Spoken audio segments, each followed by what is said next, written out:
을 찬양합니다. 우리 주님의 은혜와 평강이 넘치기를 빕니다.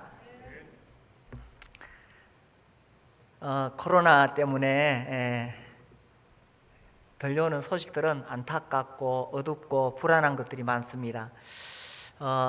지난주에 광주에서 확진 판결을 받았던 60대 확진자의 글이 실려서 읽어봤습니다. 이분이 양성 판정을 받은 후에 폰을 끄고 잠적했어요. 더는 삶의 의미가 없다, 먹고 살려면 일을 해야 된다, 이런 말을 남겼다고 하더라고요. 그러다가 이제 영광의 공사 작업장에서 일용직으로 일하고 있다가 이제 거기서 이제 잡혔죠. 그래서 이제 이분 말로는 아내의 병원비를 마련하려고 그렇게 일을 해야 된다고 말을 했습니다.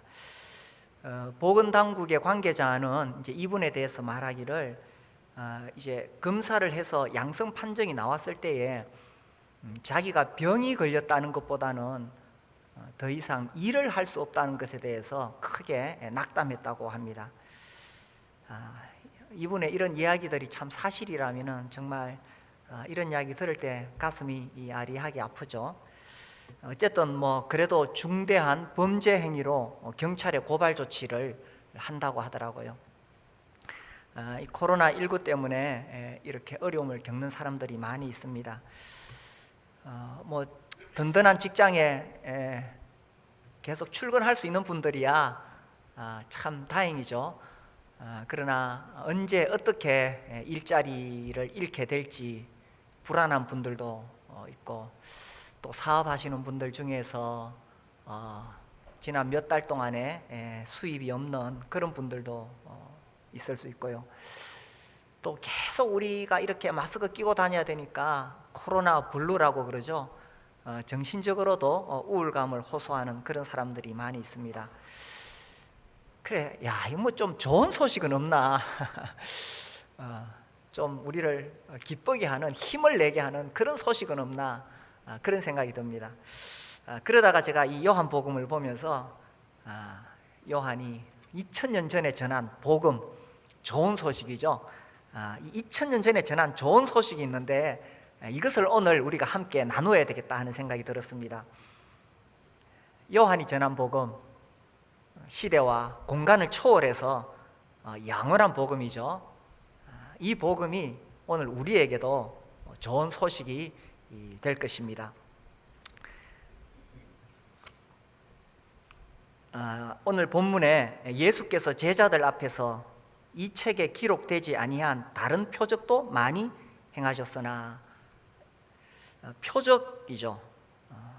다른 말로 이적이라고도 번역이 되는데, 이제 이적이라고 했을 때는 예수님이 하신 일이 인간의 이성이나 경험, 상식을 뛰어넘는 그런 일들이었습니다. 그러니까 이적이라고 말했죠. 그런데 요한복음에서는 표적이라고 더 많이 표현을 합니다. 왜냐하면 이것이 예수님이 누군가를 밝혀주는 표적, 사인이라는 거죠. 그리고 이 요한복음에 나오는 이런 이야기들이 사실이라면 정말 예수님은 하나님의 아들일 수밖에 없다는 것입니다. 근데 왜 이 이야기라는 것이 세월이 흐르면서 이렇게 부풀어지잖아요. 그래서 전설처럼 부풀어져 내려오는데, 예수님에 대한 이야기도 다 이렇게 사람들의 입을 거치고 흘러내려오다 보니까 막 부풀어져 가지고 내려온 것이 아니냐. 이제 이런 주장을 하는 사람들이 자유주의 신학자들이죠. 예수님에 대한 이야기가 사복음서, 마태, 마가, 누가, 요한 사복음서가 있는데 앞에 세 개를 공간복음이라고 말합니다. 근데 이 앞에 세 개 복음은 기록될 당시에 예수님이 하셨던 일을 실제로 보고 현장에 있었던 사람들이 살아있을 무렵입니다. 그러니까 거짓말을 할 수 없는 거죠. 요한복음은 그 뒤에 기록이 되었지만 요한복음도 마찬가지로 예수님이 하셨던 그 이적, 표적을 일으키실 때에 그것을 직접 현장에서 보았던 사람들이 살아있을 때이기 때문에 이건 뭐 부풀려지거나 거짓말이 아니라는 거죠. 요한복음 21장 24절에 보면은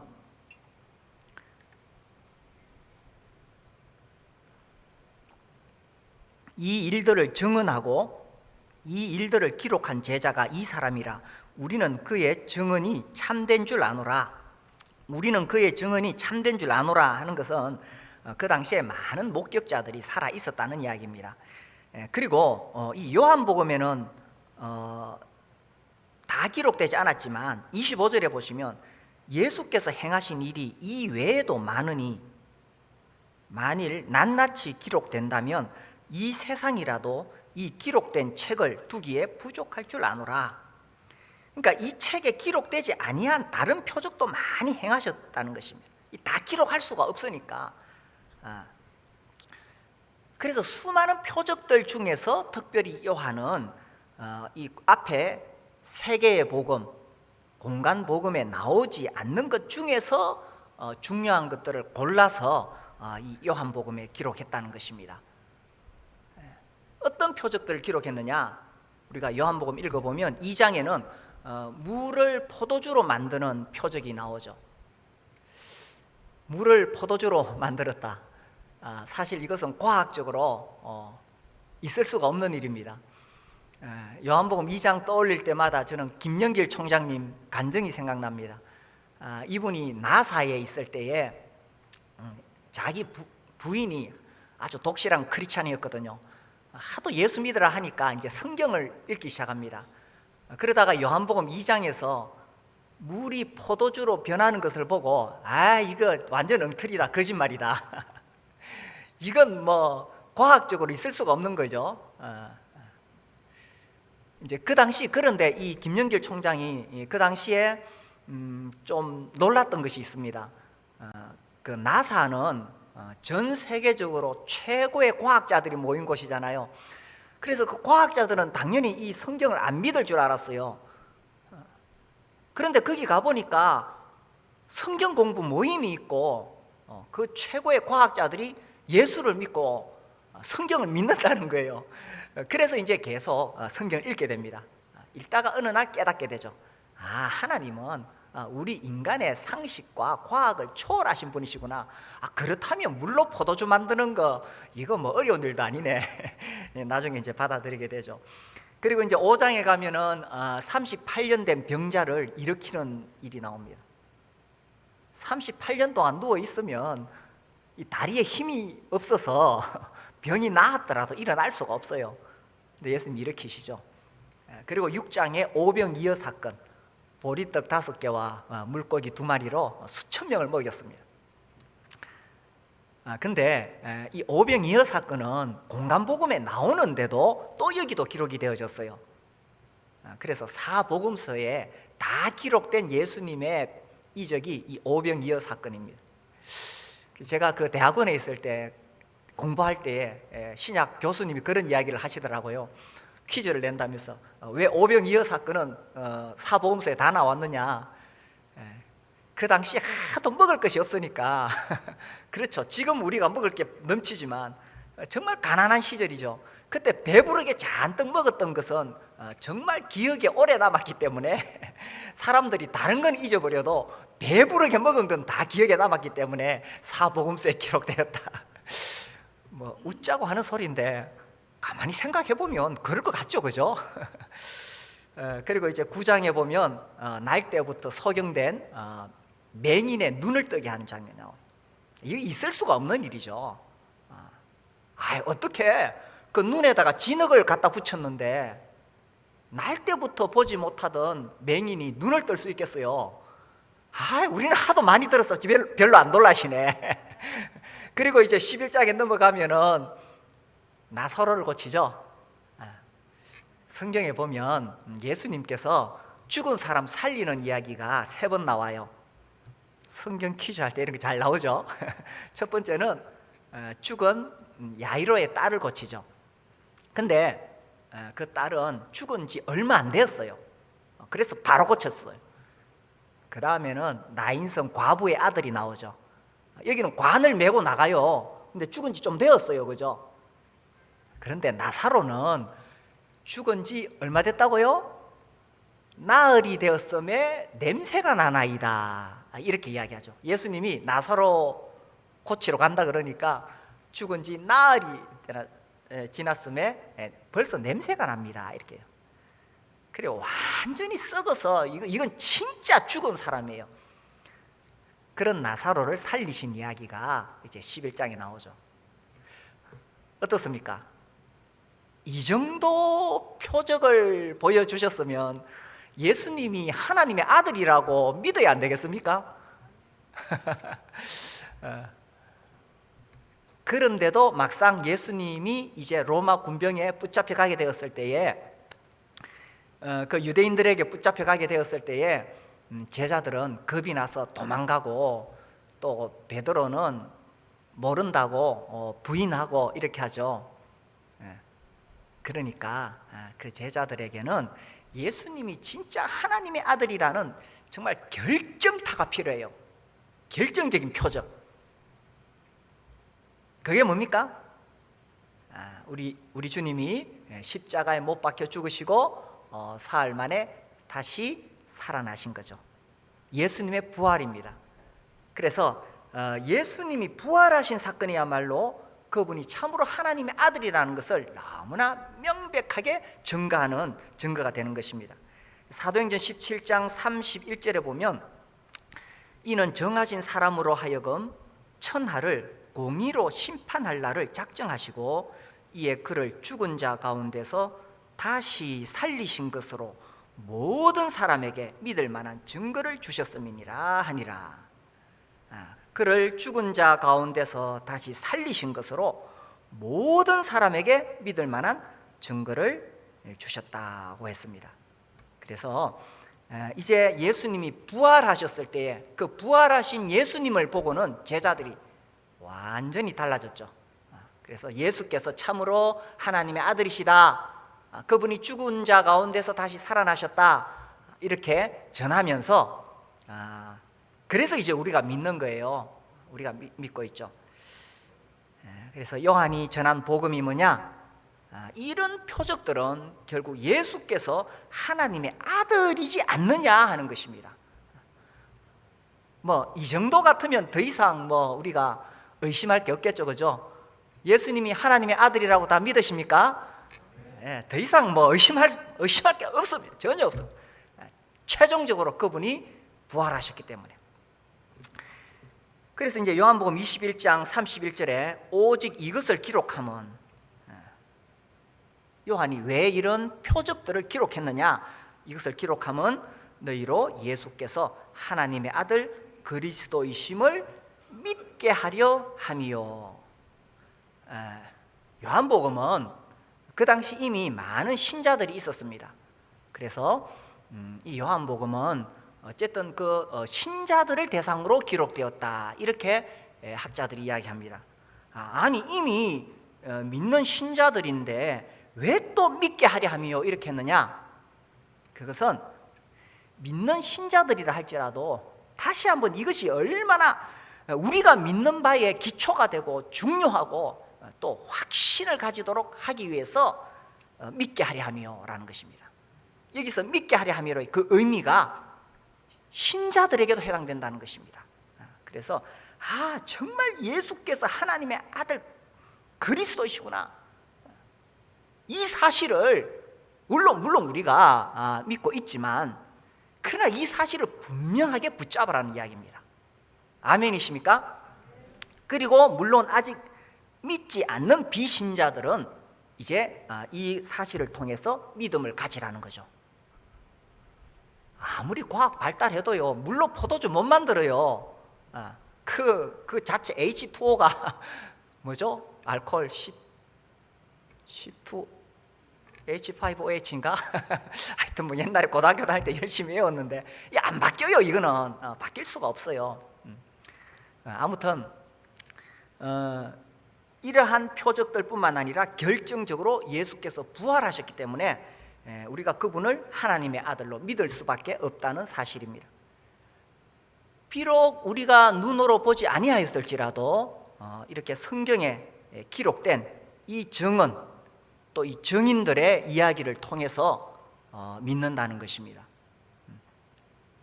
또 다른 무슨 표적이 필요하냐? 사람들이 자꾸 또 다른 표적, 뭐 꿈이라든지 환상이라든지 또 다른 표적을 자꾸 요구하는데, 아니 이것만으로 충분하다는 이야기입니다. 이 요한복음만 해도 충분하다는 것입니다. 자, 그래서 이제 중요한 것은 그리스도이심을 믿게 하려 함이요, 또 너희로 믿고 그 이름을 힘입어 무엇을 얻게 된다고요? 무엇을? 생명을 얻게 하려 함이니라. 핵심은 생명입니다. 예수를 믿어서 무슨 새로운 철학을 알게 된다든지, 새로운 사상을 알게 된다든지, 혹은 뭐 새로운 종교를 가진다든지, 이 기독교를 하나의 종교로 우리는 생각지 않습니다. 그런 게 아니고 생명입니다. 생명을 얻게 하려 함이라. 이제 이 생명이라고 했을 때, 그렇지, 우리가 이 땅에 살다가 죽은 다음에 이제 천국 가는 그 생명이구나. 물론 그런 의미도 담겨 있고 그것이 매우 중요합니다. 우리가 이 땅에 살아가죠. 살아가지만 언젠가 우리의 생명은 끝이 나는 날이 있습니다. 여기 이제 생명을 얻게 한다 하니까, 아니 내가 지금 생명이 있는데 또 무슨 생명을 얻느냐? 우리가 지금 가지고 있는 생명은 꺼져가는 생명이죠. 자, 여기 촛불이 있는데 촛불이 지금 확 이렇게 타고 있습니다.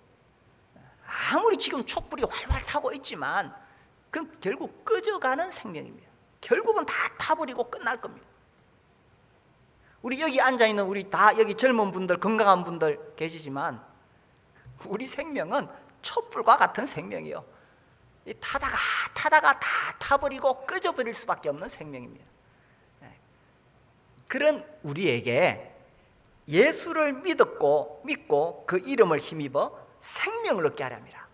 여기 말하는 생명은 우리가 가지고 있는 그런 생명이 아니고 하나님이 주시는 영원한 생명, 영원한 하나님의 생명을 얻게 하려고 그래서 이 요한복음이 기록되었다는 것입니다. 자, 그 다음에 이제 중요한 것은, 그러면 이 생명은 우리가 이 땅에 살다가 죽어서 천국 들어갈 때 그때 우리에게 나타나는 생명이냐 하는 것입니다. 요한복음을 읽어보면 이 생명에 대한 말씀이 많이 나옵니다. 그런데 읽어보면 이 생명이 죽은 다음에가 아니고 지금 우리가 이 생명을 얻었다고 계속 표현하고 있습니다. 영생을 얻었고 영생을 가졌느니라, 영생을 얻었느니라. 그래서 요한복음은 이미 우리가 이 생명을 가지고 있다는 것입니다. 그래서 우리가 이 생명을 지금 예수를 믿고 있다면 이 생명을 가지고 있는데, 지금부터 우리가 이 생명을 누릴 수가 있다는 이야기입니다. 이것이 요한이 전한 복음이라는 거죠. 우리가 살아가는 이 세상은 참 쉽지 않습니다. 참 어렵고 힘들죠. 아까 그 광주의 60대 확진자 이야기를 했는데, 참 그분의 이야기가 사실이라면 얼마나 안 됐어요, 그죠? 또 우리 주변에 그런 사람들이 많습니다. 참 먹고 살기도 힘든 세상이고요. 그리고 그런 많이 가진 사람들, 통장에 돈이 많이 있고 부동산 많이 가지고 그런 사람들은 그러면 살기 편하냐? 그렇지 않죠. 물질적으로 많이 가지고 있는 부자들도 하루하루 받는 스트레스가 보통이 아닙니다. 우리가 이 땅에 사는 동안에는 늘 수고하고 무거운 짐이 있습니다. 그래서 가진 자나 없는 자나 하루하루 우리가 스트레스를 이겨내면서 그렇게 살아가야 됩니다. 나이도 많든지 나이도 적든지 다 우리가 다 하루하루 지고 가야 될 그런 짐이 있습니다. 우리 집에는 산삼보다 귀한 고삼이 있습니다. 산에는 산삼이요, 바다에는 해삼이요, 집에는 고삼이 제일 중요하죠. 새벽같이 일어나서 막 잠을 못 깨가지고 피곤해가지고 그래가지고 아침에 학교를 갑니다. 그런 걸 보면 참 안 됐어요.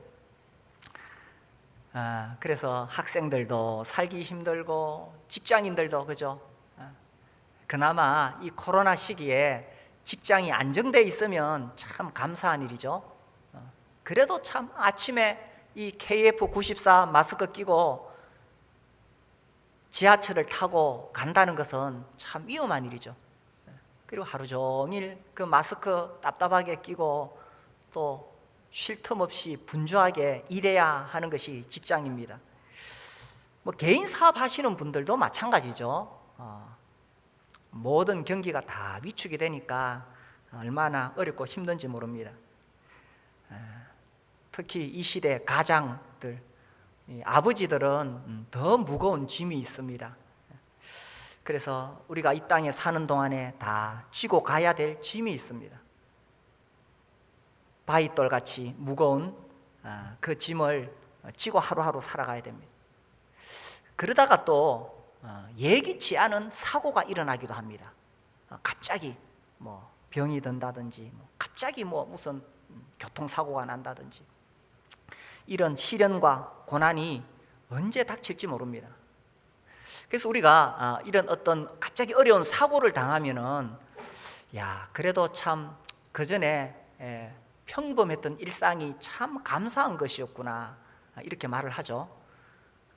사고 당하고 나면 뭐 그렇게 말을 하지만, 그러나 평범한 일상도 그렇게 만만치는 않습니다.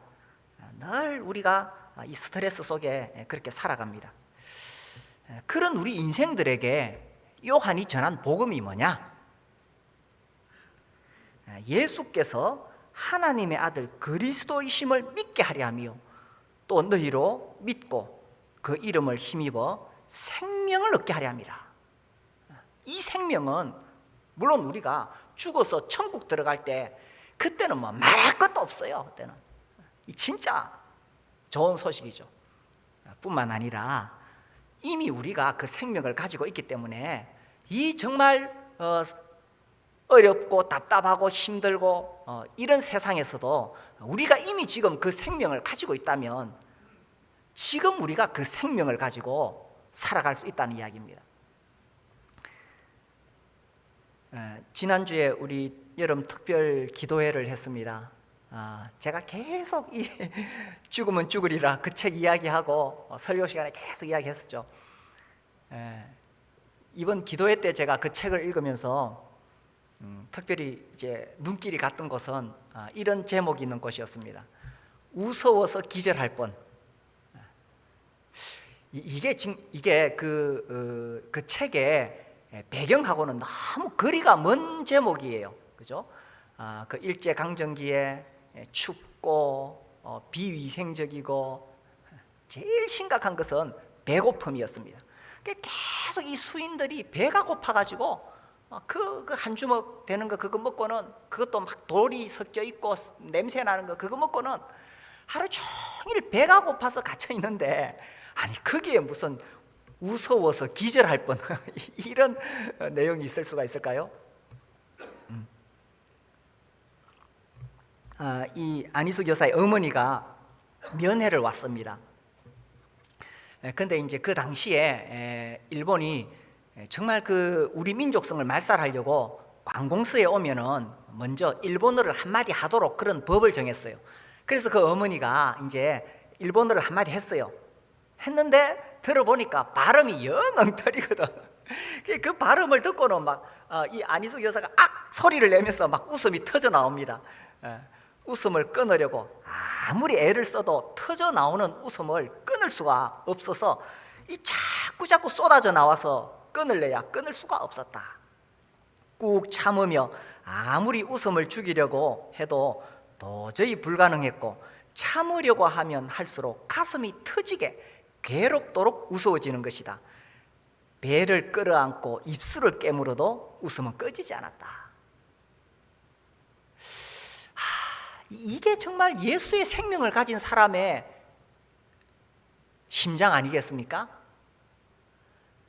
그 감옥에 gat혀서 그 추운데 하루하루 배가 고파서 그렇게 힘들어하면서도 지금 웃을 상황이 아니잖아요.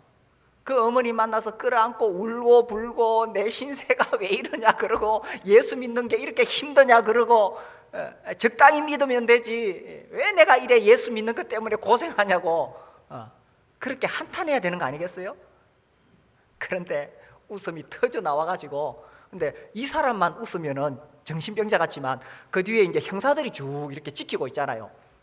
그 뭐 교도소 소장 뭐 이렇게 간수들이 지키고 있잖아요. 이 간수들도 웃는 걸 보고는 자기들도 무서워가지고 막 참을 수가 없어 하는 거예요. 야, 이 정말 어떤 상황에서도 이 예수의 생명을 가진 사람, 여기 생명을 얻게 하려 함이니라 했는데 이 생명이 그냥 우리가 죽었을 때 나타나는 그때부터 시작되는 그 생명을 말하는 것일까? 그렇지 않죠. 우리가 이 생명을 얻었다면 정말 어떤 환경 가운데서도 우리에게 주어지는 수많은 압박들, 스트레스 그죠? 그 속에서도 웃을 수 있는 것이 예수의 생명이 아니겠냐 하는 것입니다. 그래서 요한이 전한 복음이 뭐냐? 너희로 믿고 그 이름을 힘입어 생명을 얻게 하렵니다. 예수께서 정말 하나님의 아들 그리스도이심을 믿느냐? 그리고 그분을 믿고 그 이름을 힘입어 생명을 얻고 하루하루 살아가라는 것이죠. 그래 이제 이분이 이렇게 씁니다. 이 세상에는 웃지 못하는 사람들이 얼마나 많은가. 주님이 함께 하시면 이 감옥에도 배가 찢어지는 듯 웃을 수 있는 것이구나. 거기 보면 이제 이 화춘이라는 소녀의 이야기가 나옵니다. 16살 자기 남편을 독살하고 이제 사형수로 이제 잡혀왔는데 그 화춘이도 예수님을 믿게 되어요. 예수님 믿고 그리고 15일 동안 금식을 합니다. 금식을 하고 나서는 그 마음에 막 말할 수 없는 기쁨이 넘치게 돼요. 그리고는 그 화춘이도 웃기 시작합니다. 별치 않은 일에도 무서워서 떼굴떼굴 구르며 웃고 우리 죄수들도 공연히 웃을 일이 많아서 간수에게 고함 지름을 받았다. 조용하라고 고함을 지르면 우리는 더 무서워서 웃음판이 되었다. 크게 자유로이 못 웃는 우리는 배가 아프고 허리가 끊어지도록 무서워 한참을 웃고 나서 후에 알고 보면 아무것도 웃을 일은 없었다. 그런데도 그렇게 웃었다는 거예요. 그래서 이게 참 예수의 생명을 가진 사람들이 어떤 환경에서도 그 환경을 이겨내고 웃을 수 있는 이게 바로 예수의 생명이 아닌가 그런 생각이 들었어요. 그래서 이 요한이 전한 복음이 뭐냐? 예수께서 하나님의 아들 그리스도이심을 믿게 하려 하며 또 너희로 믿고 그 이름을 힘입어 생명을 얻게 하려 함이라. 그래서 우리가 살아가다가 답답하고 어려운 일 당할 때에 요한이 전한 복음을 한번 생각해 보는 겁니다.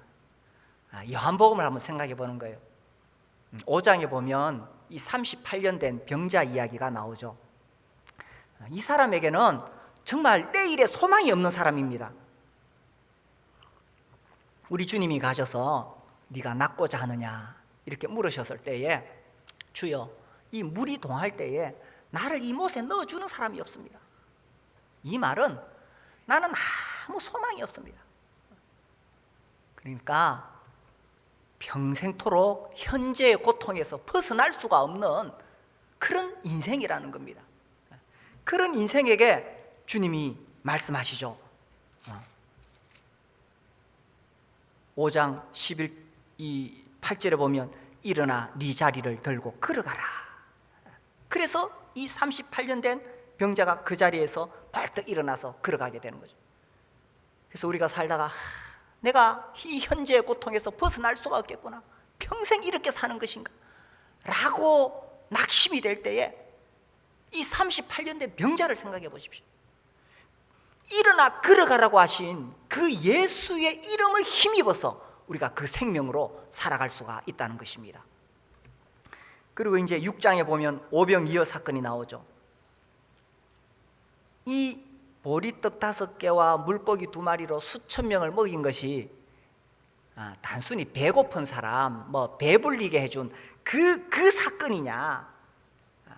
예수님이 물론 그들이 배고파하니까 불쌍해서 실컷 배부르게 먹게 해주셨습니다. 그런데 예수님의 진짜 마음은 단순히 그 보리떡 주는 것이 예수님의 마음이 아니었어요. 6장 35절에 보면 예수께서 이르시되 나는 생명의 떡이니 내게 오는 자는 결코 줄이지 아니할 터이요 나를 믿는 자는 영원히 목마르지 아니하리라. 예수님께서 그 보리떡 5개 물고기 2마리를 통해서 진짜 주고 싶었던 메시지는 뭐냐? 너희들이 나를 먹으라는 거죠. 예수님이 생명의 떡이니까 예수님 그분을 먹으라는 겁니다. 그래서 예수님 먹으면 결코 줄이지 아니할 터요 예수님 믿는 자는 영원히 목마르지 아니하리라. 이것이 요한이 전한 복음이었다는 것입니다. 예수님을 믿고 이런 생명을 얻으라는 것이죠. 그래서 우리가 살아가다가 정말 답답하고 어렵고 힘들 때에 그렇지, 내가 예수님을 먹어야지. 이 표현이 좀 과하지만 어쨌든 성경에 예수님 먹으라고 했으니까, 그죠? 생명의 떡이니까 내가 예수님 그분을 먹어야지. 최근 우리나라에 고위공직자들, 사회 지도자들의 비리가 밝혀지고 또 이런 참 가슴 아픈 그런 상황들이 생기고 있습니다. 이분들이 그 높은 자리에 오르면서 이제 제가 봤을 때는 근본적으로 인간의 실존적인 문제를 해결하지 못한 거예요. 정말 그 높은 자리에 올라가고 싶었겠죠. 누구나 부러워하는 자리잖아요. 그런데 막상 그 자리에 올라보니 얼마나 스트레스가 많겠어요. 안 올라가 봐서 모르죠. 그러나 상상해 볼 때 얼마나 스트레스가 많겠어요. 그리고 인간의 실존적인 문제, 나는 누구이며 어디서 와서 어디로 가는가, 이거 해결 안 되면요, 인간의 공허함은 그 무엇으로도 채울 수가 없는 거예요. 아무리 많은 재물로도 채울 수 없고, 아무리 높은 권력이라도 채울 수가 없고, 아무리 빛나는 명예라도 인간의 근본적인 실존의 문제 해결하지 않으면 인간의 마음은 공허한 거예요. 그래서 그 높은 자리에 있다 보니까 하루하루 스트레스 받고, 그러면서 도덕적인 관념도 깨어져 버리고, 그러니까 그런 이 추한 죄를 저지르게 되잖아요. 그래서 예수님 말씀하셨습니다. 인간의 공허함 그 무엇으로도 채울 수 없다. 나는 생명의 떡이니 내게 오는 자는 결코 줄이지 아니할 터이요 나를 믿는 자는 영원히 목마르지 아니하리라. 그래서 살다가 어렵고 답답할 때 생명의 떡이신 예수님을 먹기 바랍니다. 예수님을 믿고 그 생명을 얻어서 그 생명으로 우리가 하루하루 살아가는 거예요. 이것이 요한이 전한 복음이라는 것입니다. 이제 8장에 들어가면은 간음하다가 현장에 잡힌 그 여자의 이야기가 나오죠. 우리가 살다가 보면 부끄러운 과거가 밝혀질 때가 있습니다. 또 내가 이렇게 돌이켜보면 나의 부끄러운 내가 왜 그때 그런 짓을 했을까, 참 낯뜨거운 실수들, 잘못한 것들이 떠오를 때가 있습니다. 그럴 때는 내가 이래가지고 고개 들고 살겠나, 내가 이래가지고 얼굴 들고 교회 가겠나, 자책이 되고, 그죠? 그때에 요한복음 8장 우리 주님이 그 여자를 향해 하신 말씀, 예수께서 이르시되 나도 너를 정죄하지 아니하노니 다시는 죄를 범하지 말라. 이 생명의 말씀 아닙니까? 나도 너를 정죄하지 아니하노니 가서 다시는 죄. 그래서 다시 한번 우리에게 용기를 주시고 우리를 격려하시고 위로하시고, 그래서 우리가 예수를 믿고 이 생명으로 살아가게 되는 거예요. 우리가 요한복음 9장에 보면 날 때부터 보지 못하던 맹인의 이야기가 나옵니다. 제자들이 물었어요. 이 사람이 맹인된 것이 누구의 죄입니까? 부모의 죄입니까? 자기의 죄입니까? 9장 3절 예수께서 대답하시되 이 사람이나 그 부모의 죄로 인한 것이 아니라 그에게서 하나님이 하시는 일을 나타내고자 하심이라. 우리가 살다 보면 왜 나에게 이런 일이 생길까? 다른 사람에게는 없는 그 불행이 갑자기 나에게 닥쳐올 수 있습니다. 다른 사람에게 일어나지 않는 그 사고가 갑자기 나에게 닥쳐올 수 있습니다. 그때 내가 주저앉고 싶고 다시 일어설 힘이 없게 될 때에 우리가 이 맹인의 사건을 한번 생각해 보십시오. 예수님께서 말씀하셨죠. 그에게서 하나님이 하시는 일을 나타내고자 하십니다. 그래서 우리가 내가 이런 일을 당했는데 하나님께서 나에게 어떤 일을 하시려고 하시는 것일까? 하나님이 하시는 일이 어떻게 나타날 것인가? 우리가 예수의 생명을 힘입을 수가 있다는 것입니다. 지난주 우리가 기도회 때 봤던 그 책에 보면 화춘이 이야기 잠시 이야기했죠. 화춘이가 아기 때 누워있는데 가위가 눈에 떨어졌어요. 그 당시 치료할 길이 있나요? 이게 썩어가지고 부풀어져가지고 큰 흠집이 생겼습니다. 사람들이 이 어린 아이를 향해서 비난했어요. 살이 날 흠집이라고. 어려서부터 그런 소리를 듣고 자랐어요. 그 마을에 30살 된 노총각이 왔습니다. 결혼할 길이 없으니까 13살 된 그 화춘이를 데려다가 자기 아내로 삼았어요. 그런데 그때부터 더 비극이 시작됩니다. 이 남편이 화춘이를 계속 때리고 술 사오라 그러고 내쫓고 막 목을 누르고, 그래서 화춘이는 어떻게 하면 내가 죽을 수 있을까? 너무너무 살기 힘들었어요. 그런데 이제 그 마을에 자기랑 같이 자란 천수라는 소년이 있었는데 이 천수가 너무 그 화춘이가 불쌍하니까 와서 위로해 줬어요. 이 천수는 이제 산에 사냥을 하러 다녔는데 노루 잡으려고 이제 비상을 가지고 있었어요. 그래서 이제 이 화춘이가 이야기하죠. 우리 집에 쥐가 많으니까 그 비상을 좀 달라. 그래서 그 비상을 받아다가 호박죽을 쑤어서 그 남편을 독살했어요. 그리고 천수에게 갔죠. 내 남편이 죽었다. 그러니까 천수가 펄쩍 뛰는 겁니다. 아니 사람을 죽이면 어떡하느냐. 그리고 이제 그 둘이 하는 이야기를 천수 어머니가 듣다가 뛰쳐나와가지고 전연히 살이 날 흠집을 가지더니만 결국 일을 저질렀구나. 사실 이 화춘이 생각에는 그 천수가 자기한테 그 독약을 줄 때 틀림없이 천수도 알았다는 거예요. 그런데 지금 와서 시치미를 떼면 어떻게 하는 겁니까? 그러니까 막 더 배신감이 막 넘치는 거예요. 그래 둘이 붙잡혀 갑니다. 붙잡혀 갔을 때 화춘이는 막 죄를 막 자기 그 천수한테 뒤집어 씌우는 거예요. 나 혼자 죽을 수 없다는 거지. 우리 둘이 공모해가지고 죽였다. 나만 죄 지은 거 아니다. 그러던 차에 이제 이 감옥에 들어와서 안희숙 여사와 같이 만나게 되는 겁니다. 그리고 사랑을 받고 밥을 받고 그 감옥에서 사랑받는 거는 다른 게 아니고 자기 먹을 밥을 주는 거예요. 너무너무 배가 고팠기 때문에 그 사랑을 받고 예수님 믿고 변화가 되었어요. 그리고 이제 재판받으러 갈 때 그 판사님, 내가 지금까지 거짓말했습니다. 내 친구 천수는 아무 죄도 없습니다. 내 혼자 남편을 죽였으니 나를 죽여달라고. 내가 죽이려니라고. 천수는 아무 죄도 없다고. 그리고 이제 사형이 판결이 내려지고 사형을 받게 되죠. 사형 받는 날 그 감옥에서 그 안희숙 여사에게 큰 절을 하고 자기는 죽는 거 두렵지 않다고, 자기는 죽는 거 하나도 두렵지 않다고 그렇게 떠나가게 됩니다. 이 이야기를 읽으면서요, 야, 참 불행한 소녀다.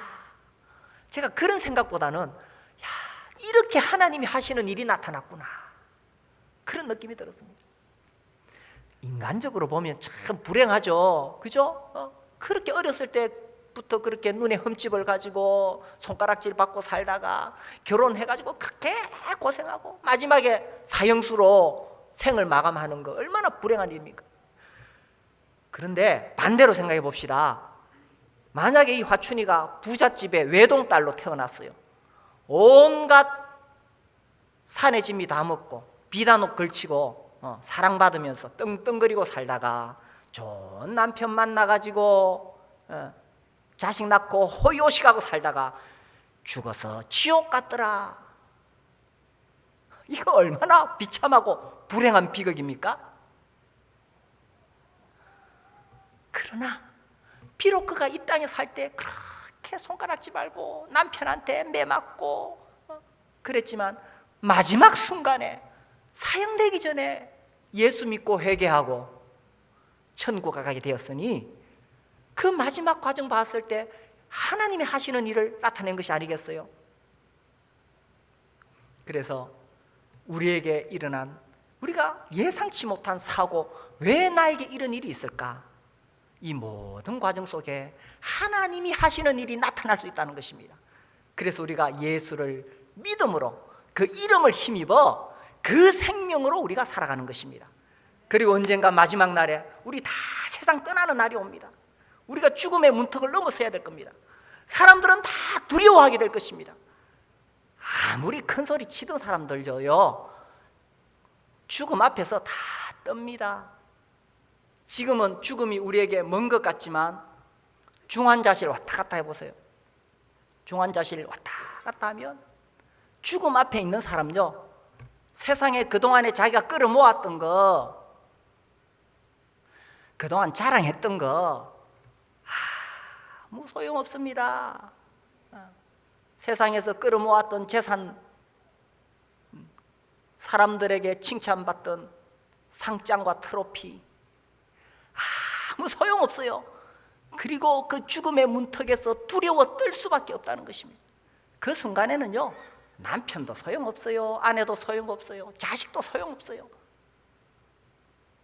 두려움밖에 없습니다. 그러나 우리가 예수께서 하나님의 아들 그리스도이심을 믿는다면, 또 믿고 그 이름을 힘입어 생명을 얻다면 우리는 두려움 없이 그 죽음의 문턱을 넘어서게 될 것입니다. 이것이 요한이 전한 복음이었다는 것입니다.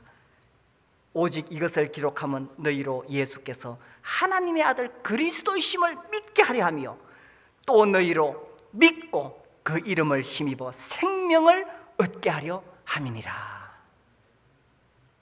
복음입니까? 요한이 전한 복음. 예수께서 하나님의 아들 그리스도이심을 믿고 그 이름을 힘입어 그 생명으로 하루하루 살아가시게 되기를 바랍니다. 우리 기도하겠습니다.